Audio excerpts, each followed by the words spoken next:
Hi, my name is Luke Ashton, and I'm HData's regulatory economist. I want to do another quick session on one of my articles that I've written this year entitled Understanding Electric Rates Using Ferc Data.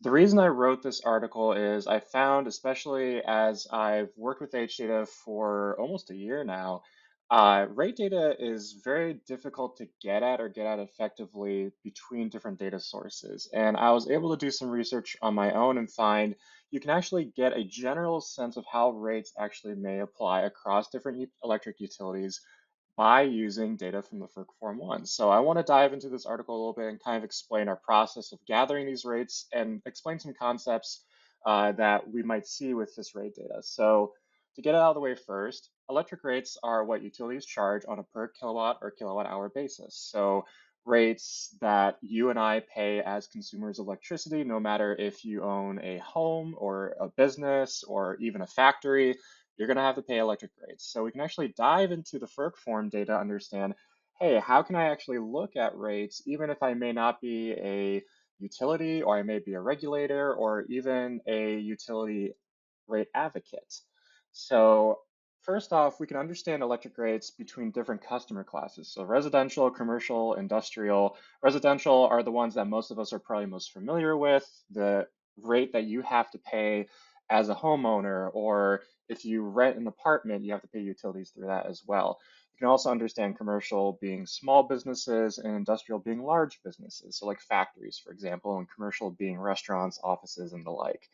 So how do we actually capture electric rates from the FERC Form 1? And we actually capture that via a quick little calculation of understanding revenue divided by the megawatt hours sold within the report of the FERC Form 1. So what's nice is the FERC report actually splits that up between different customer classes, so you can actually understand rates on a residential, commercial, and industrial basis.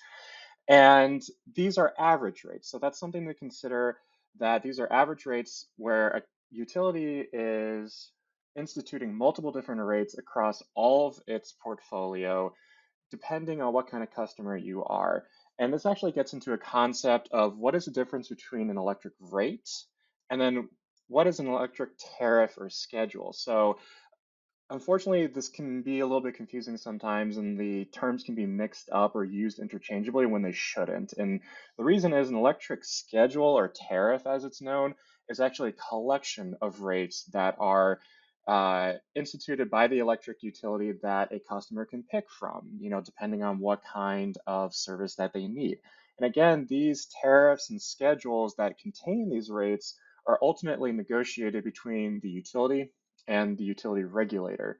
And that is going to be through a rate case, which I'll be doing another video on because I've written an article on that before, so look out for that. But there are different kinds of tariffs that a customer may want to use. So you have what's called a time of use tariff.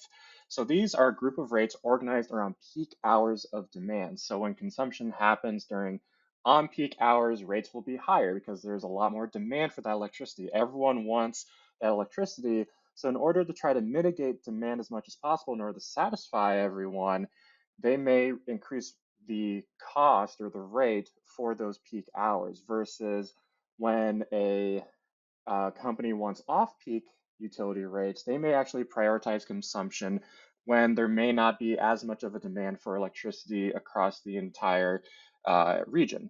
So, for example, Portland General Electric actually has a choice of a general tariff, which is just a plain old regular tariff, or a time of use tariff. And that means businesses that primarily operate maybe at night, so maybe like a large nightclub, for example, they may actually take advantage of those off-peak rates.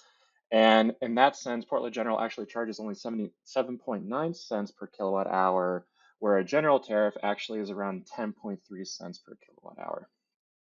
Additionally, you can understand interruptible tariffs. So those mean a company can engage in an interruptible tariff when they are considered a lower priority during emergencies or power shortages or outages.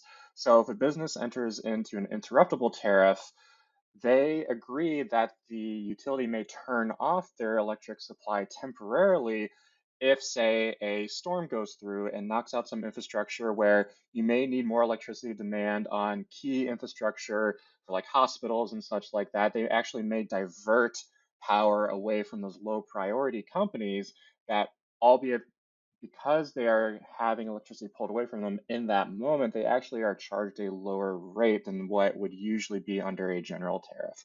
So diving into some of the data that we actually have within the Ferc Form 1, again, I'm going to be using our visualization tool from our Data Hub or Data Explorer, and we can actually understand electric rates on an average basis. So if you actually want to look at, say, Detroit, you can look at how their rates compare. We can look at First Energy, ComEd, and we can also look at small commercial electric rates, residential electric rates, resale, or you can even think of this sometimes as wholesale if some companies engage in that market, or large industrial electric rates. So now you can actually take a look at any companies within our data hub that file a Ferc Form 1. And this can apply to roughly 200 electric utilities across the United States. And you can actually get a general sense of what those rates might look like at that company going all the way back to 2010.